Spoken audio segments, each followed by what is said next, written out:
Hi, everyone. All right. This is my first real uh, update video since arriving in Ottawa with Bram and Ewan. And I'm just going to give you a quick rundown of so the last few days. We left Wednesday morning. We left Grand Forks at 8:06, I think, a.m. was when we officially, you know, kind of marked it down. And we finally arrived here in Ottawa at the hotel room at 3:30 this morning. We slept 2 nights on the road. Well, not 2 nights, but we slept 4 hours. The first night, 4 hours the second night, and then last night, I think we ended up sleeping like 6 hours. So we're all pretty pooched, I have to say. But so we went down to the rally and the main stage area and the Parliament buildings today, and what an incredible thing is happening right now. So I just want to address a couple of things.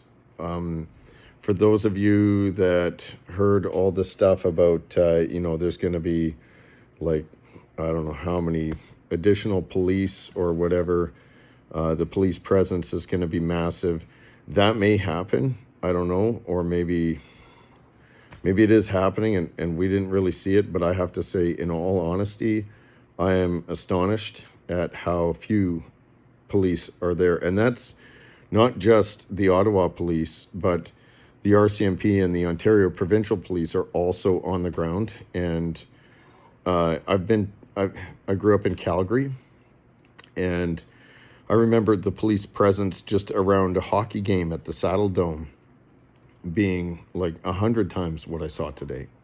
So I don't know what all of that's about, and it just and people that we talked to on the ground that have been here for the last week. They were saying that the Ottawa police, at least, I don't know about the OPP or the RCMP, but the Ottawa police have been just phenomenal, just fantastic people. For the most part, there's been the odd one or whatever that's, a bit of a jerk, but we didn't see anything. There was a lot of people there. Bram overheard somebody that apparently lives here say that they figured there's even more people here this weekend than the first weekend.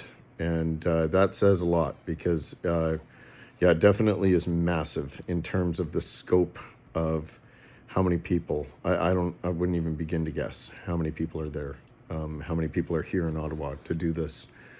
I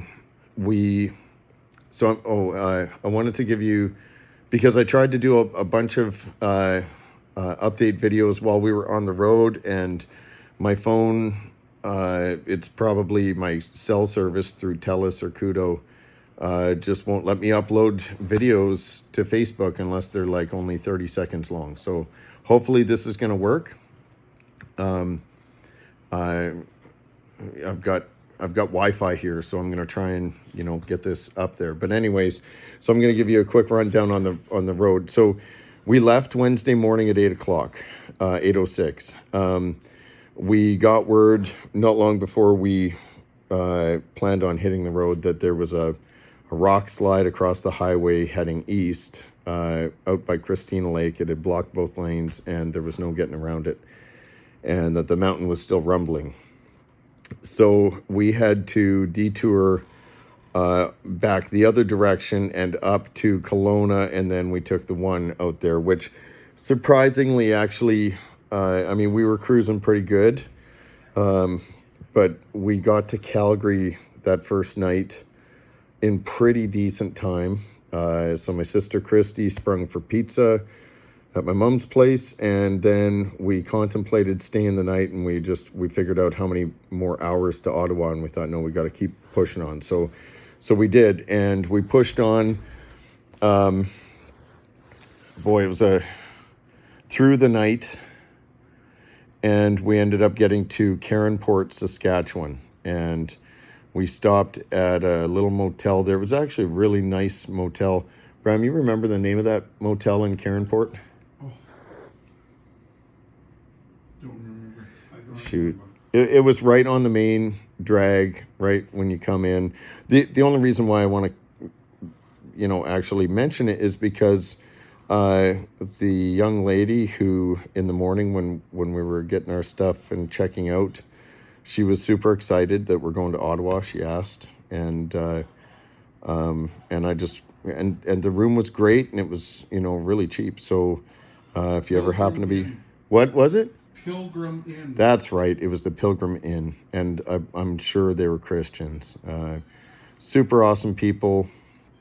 Packed us bag lunches for the trip the next morning, and so we got in there. I don't know what time, but we slept.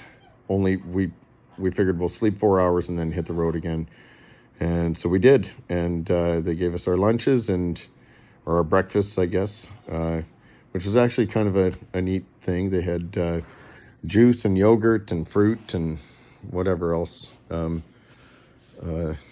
My wife is probably chuckling that I would even think of eating that for breakfast, but I did eat yogurt, believe it or not. So we hit the road again, and it took us a long time to get to a Tim Hortons. I don't think we got to a Tim Hortons and to get a coffee until we went through Moose Jaw.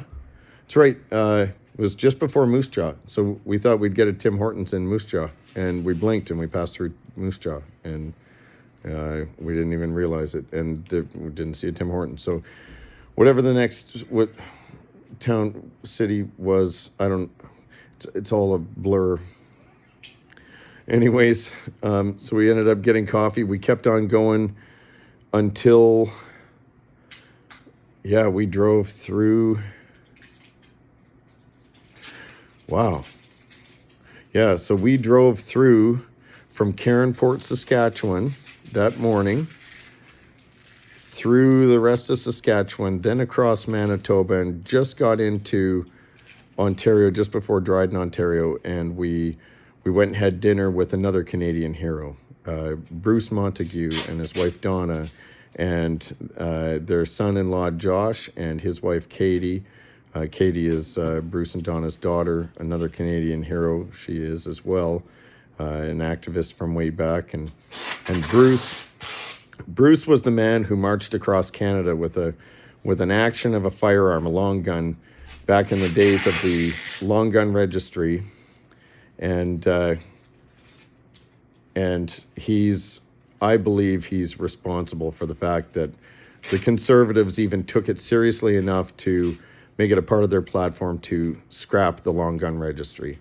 So anyways, we got to have dinner with them. They were so kind. They barbecued a bunch of homemade delicious burgers and smokies. And sorry, if you hear that sound in the background, that's Ewan taping his sign that he's going to be taken tomorrow. Anyways, so we had an awesome time there.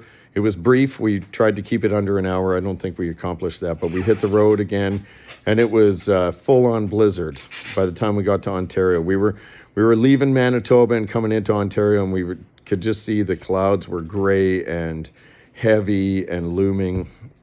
And it wasn't too far into Ontario, and then it was full-on blizzard. And it was like that the whole time until, I don't know, just before, maybe an hour or 2 hours before we got to Ottawa. So we kept on cruising there, and then we stopped in, Long Lac, Ontario. Long Lac, Ontario, we stopped, and it took us a bit to find a place where we could spend the night because none of the motels would answer their door. And finally, a nice lady did answer, and we got a room there with 3 beds too, which was nice. And but it was a little rough. I won't recommend that motel. It was a little rough and was even a little more expensive than the Pilgrim Inn in Saskatchewan. That was really quite nice. So So we slept 4 hours there, and then we hit the road again. And first thing we had to do was we had to get some new windshield wipers for the truck. And so we went to the Canadian Tire there. We weren't really sure what it was going to be like, but I walked in, and this kind of rather butchy lady walked up and said, hey, I need to tell you that we don't have to serve you if you're not wearing a mask. And I just said, okay, where are your windshield wipers? And then she told me, and I went and got the windshield wipers I needed, and she still served me. So, yeah, so I went out, we got those on, and then we hit the road again. And we hadn't hit the road for maybe 10 minutes, and we got to a spot where the police had stopped all traffic on the highway number 1. We were going to go down to OTTAWA. Bruce had told us to take the 11 up and across. He said normally in good weather that would be a longer route, but in this kind of weather it's shorter. A guy at a gas station who we ended up talking to for just a few minutes, he said, oh, I always travel and he showed me another route, and he said you go down to Wawa and then up and over, and he said because the 11 you have tons of transport traffic, and there's always lots of accidents. So we thought, okay, well, probably 6 of one, half a dozen of the other, but we decided we would try that one maybe and go through Timmins, I think, because Ewan used to live in Timmins. Well, it turned out that that highway 1 access was stopped at basically right outside of Hearst, or right at Hearst, I don't know. Anyways, so we were kind of rerouted. At first we thought it's going to take us an additional 6 hours or something like that if we continued to go to Wawa, and then we realized no, it was just rerouting us the way that Bruce had told us to. So that worked out really good, and I have to say, for the most part, it was fantastic. Lots of transport trucks on that road, lots of transport trucks in the ditch. It was incredible, but I mean, heavy snow, pretty tense, rough, treacherous driving conditions the whole way. And then we got into what was the town where everything was backed up? Oh, well, you think about that. King Cuppus kissing. Oh yeah, King Kapissing or something like that. King Pissing. I can't remember how you pronounce it. King pissing. Anyways, but along the way on the Route 11, we were looking for a place to pull over, and we happened to see a guy. It was the first time that we saw somebody pulled over who had a Canadian flag in his window, and we pulled over to use the bush facilities, so to speak, and he looked really excited to see us. He was alone in his little Honda Ridgeline, and we started talking. He had come from even farther than us. He was from North Vancouver. So as far as I know, he's the first person that we've talked to that has literally almost come from the farthest. The only way to get, farther away from here out west would be to go to the island. And so anyways, he had a few buddies that he tried to get to go with him, and he ended up coming out alone. So anyways, George is his name. We haven't talked to him since last night, but we're hoping to see him again. I've got his phone number. So anyways, so we ran into him. We convoyed together, got into that King Pissing place or whatever, and there was a major traffic backed up, and we got Kapaskasing.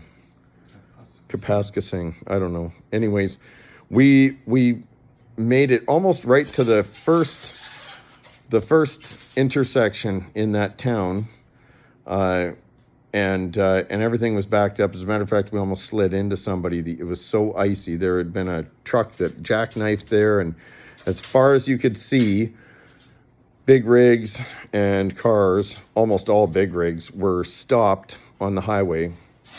and everything was locked up. And we were fortunate enough, blessed enough to get directed into, what is it? Kapuskasing. We were able to get in there because we were so close to that intersection. We pulled into a parking lot. George pulled in behind us, and then another fellow walked over. He saw our flags, and he is from Fort St. John. His name's Isaac, and the other guy with him is Will. Got their number 2. But anyways, thanks to Bram and his quick thinking, he found us a route from a logging road, actually, a forestry road, south of that town with a crazy name.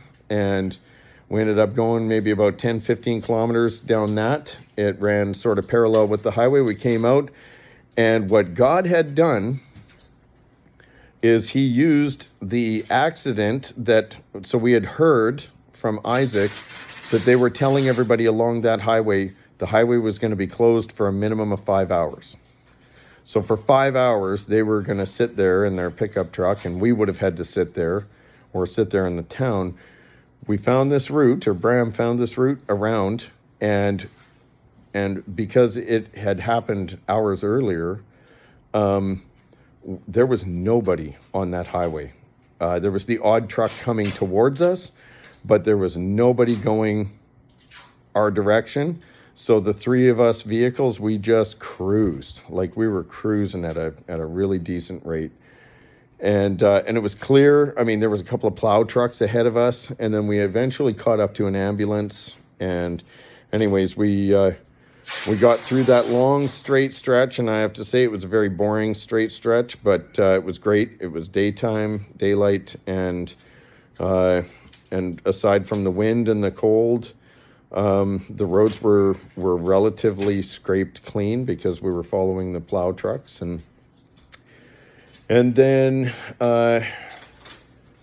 guys, let me know if there's anything that I'm missing. I'm trying to give the whole rundown here. Yeah, so then, this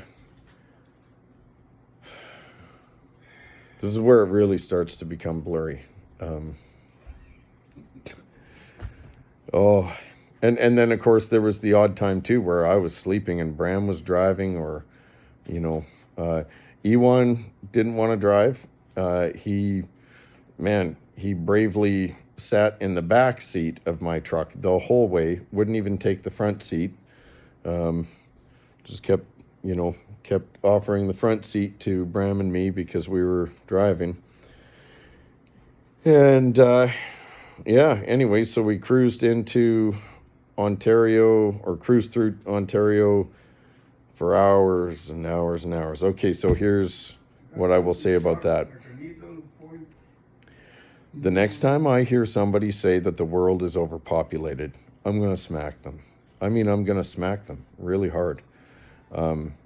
Because if you've flown, you've seen, right, just how big Canada is. But if you've tried driving, and I don't mean just from Grand Forks, BC, and then so across BC, then across Alberta, then across Saskatchewan, and then across Manitoba, and then, I mean, when you get to Ontario, you have no idea how big this province is until you've done it. It is unbelievable. As a matter of fact, from around Dryden, Bruce had mentioned, most people don't realize, Dryden, Ontario is closer to Calgary or Edmonton driving distance than Toronto, Ontario. Mm-hmm. It's actually closer to drive all the way back west from Dryden, Ontario, through Manitoba, through Saskatchewan, and halfway through Alberta to get to those cities than it is to drive from Dryden, Ontario to Toronto, Ontario. How crazy is that? Well, anyways, so now that I've had my little rant about that, having 11 children, surprisingly, there's been the odd person who has thought it was their duty to remind us how overpopulated the earth is, as though we had done something wrong. And so that's why I say that. Anyways, Ontario is massive. For the most part, in the winter, it's ugly, and and mostly flat. But there's some pretty spots. But boy, do I miss BC. Anyways, so things got to be a little bit of a blur, and I don't know how long it was outside of Ottawa, but things started to warm up rapidly. It went from like minus 20 with heavy wind all the way up to, I think it was 1 degree. It was shown on the truck dashboard, 1 degree Celsius, and everything was melting. And then we, like I said, long story short, we arrived at the hotel here where Bram's cousin Joe set it up for us, and everything at 3:30 in the morning, and barely got our stuff in, and I don't really remember too much about trying to fall asleep. But then this morning, woke up, and we sort of had a coffee, hotel style, and then went out to the protest. We actually followed a whole bunch of vehicles with flags and stuff like that. There's a whole bunch of people staying at this motel or hotel. It's a hotel. Here to support the convoy. There's tons of vehicles, driving around with Canada flags all over the place. Really, really heartening to see all of that.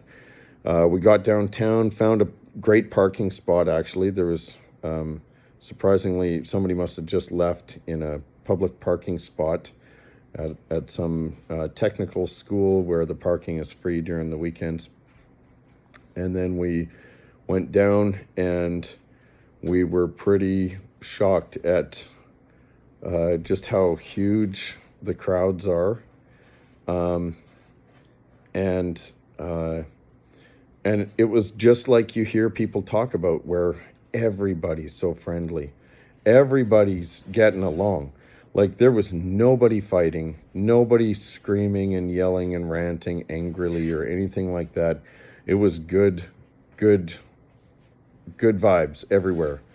And I mean, you got parents with their little kids and stuff, and we saw the bouncy castles, the bouncy castles that I don't know if it was Premier Doug Ford or whoever it was saying what a terrible thing that there's, it's a carnival or something like that because there's bouncy castles. Let me tell you, this is the way to do a protest, where basically you're just telling the government we're done, and we're going to live our lives, and we're going to enjoy it while we do it. So that's been really smart how everybody's been doing it. Again, didn't see a huge amount of police presence.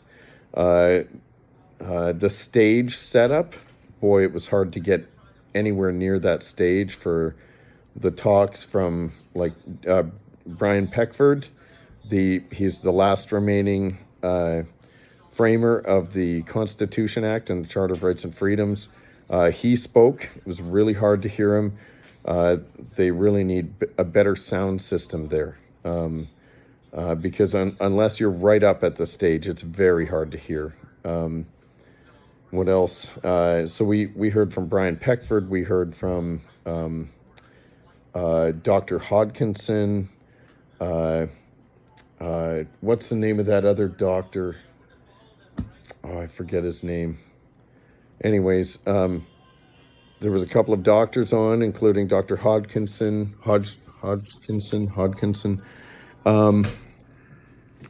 It was excellent. The vibe there was great. There was no sense that we got that the police were planning anything or anything like that, or at least nobody was concerned about it. And even if they did decide that they were going to surround the protesters and try and pull something out of the blue, unexpected, like maybe what they do in New Zealand or Australia,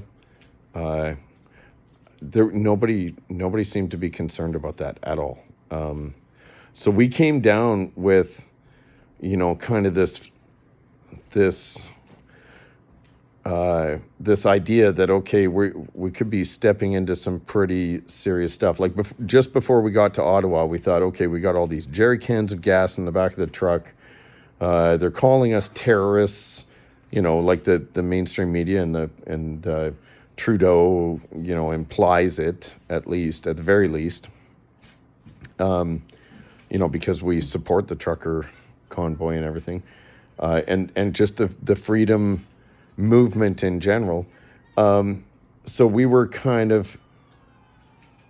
probably pretty tired, but we were kind of beginning to think like, okay, so maybe the closer we get to Ottawa, we don't want to provoke anything before we get there. We want to make sure that we actually get there. So, I mean, the city could be crawling with cops, just waiting for people like us coming in the night before or something, night before the weekend. So let's take down the flags. We had written, something like Grand Forks, BC to Ottawa. Let's go mandate freedom on the tailgate of the truck.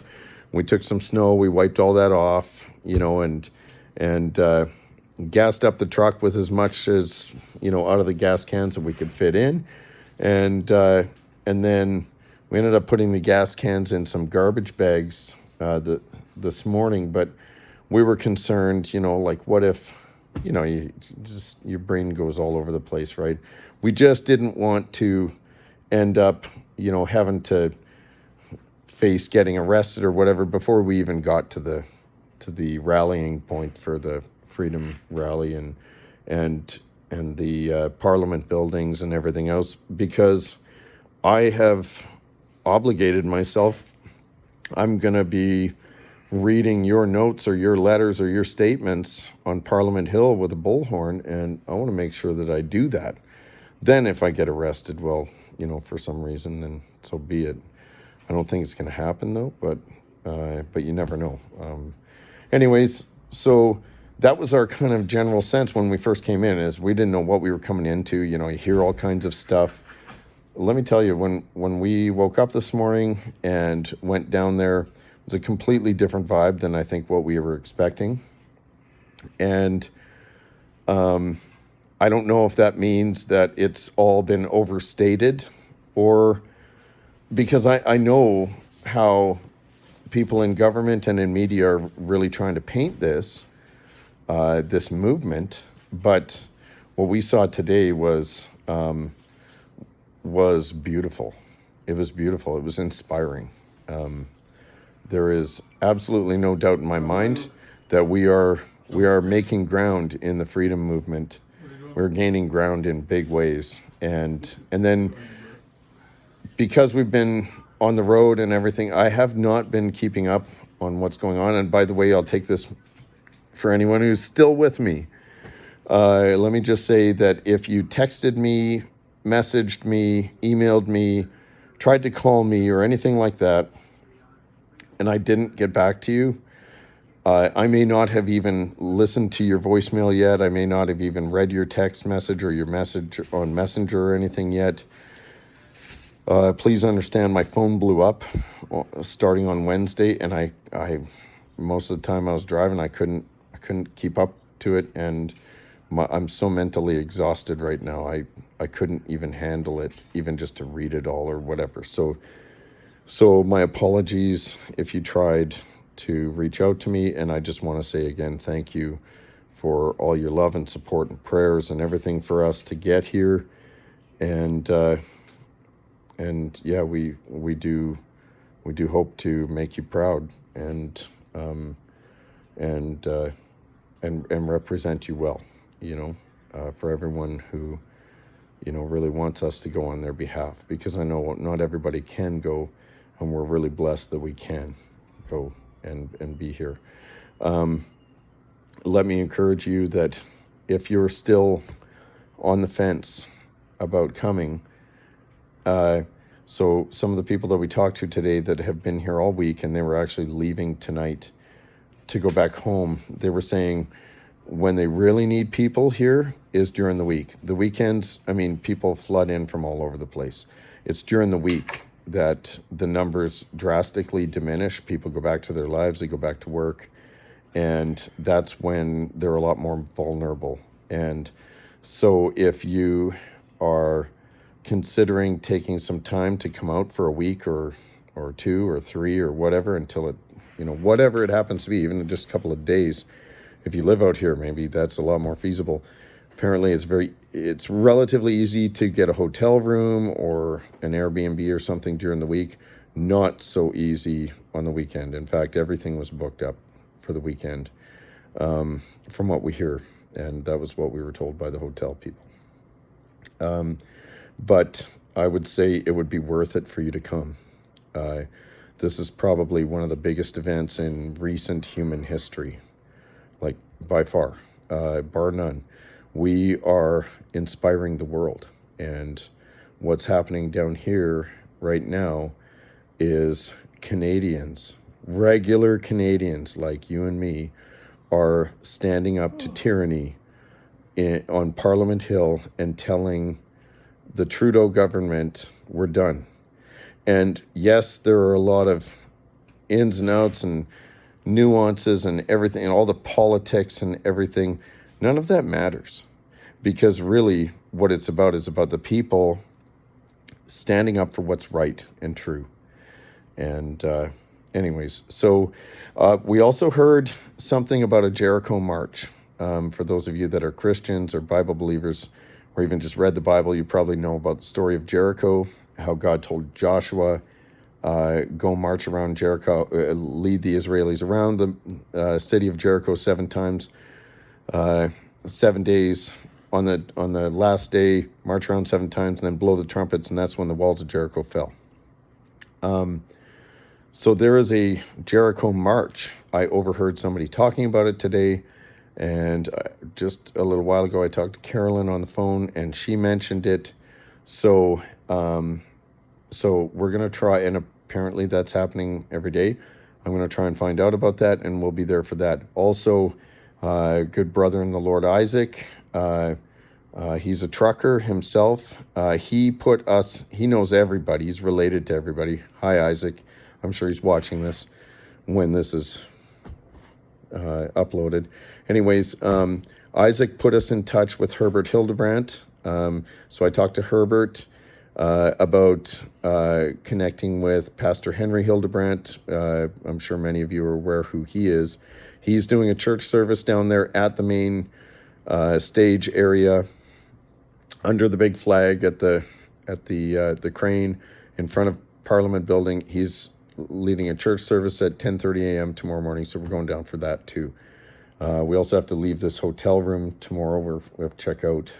So it's going to be a pretty crazy time in the morning. But we're looking forward to meeting Pastor Henry and Herbert and the other Christians down there, and hopefully taking part in the Jericho March. And I think that pretty much brings us up to speed. So here we are. This video has gone on for 33 and a half minutes, and I'm tired. And so I'm going to go shower, and then I'm going to hit the sack, and I will update you guys tomorrow. Hopefully this all works out. Again, we love you guys. Thank you guys so much for just being with us in spirit, praying for us, for praying for our safety. You prayed us here, especially those of you that knew the weather. You really did. You got us here with your prayers, and God blessed us in that. By the grace of God, we are what we are, and we're going to go and be who we are on Parliament Hill, and not just tomorrow. We're not just here for the fun stuff. In fact, I'm really looking forward to Monday and Tuesday and Wednesday and Thursday and Friday if things don't, if Trudeau doesn't back off on these mandates and we get the change that we're all hoping for and fighting for, then we're going to be here, and we're going to be calling out Parliament to repent and to declare the supremacy of Jesus Christ. Christ is king, not Trudeau. not any other world leader, certainly not these unelected elitists like Klaus Schwab and Bill Gates and their ilk. And yeah, we're just we're very blessed to take part in this, and this is a very huge moment in time. So to my wife, to my kids, I love you guys, and I miss you terribly, fiercely, miss you fiercely.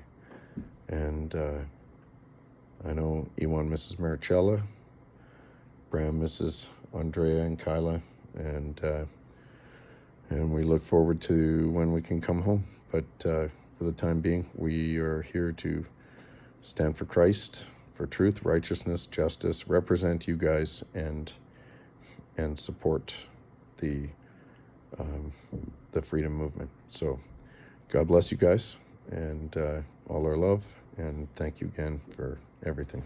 Right. Bye.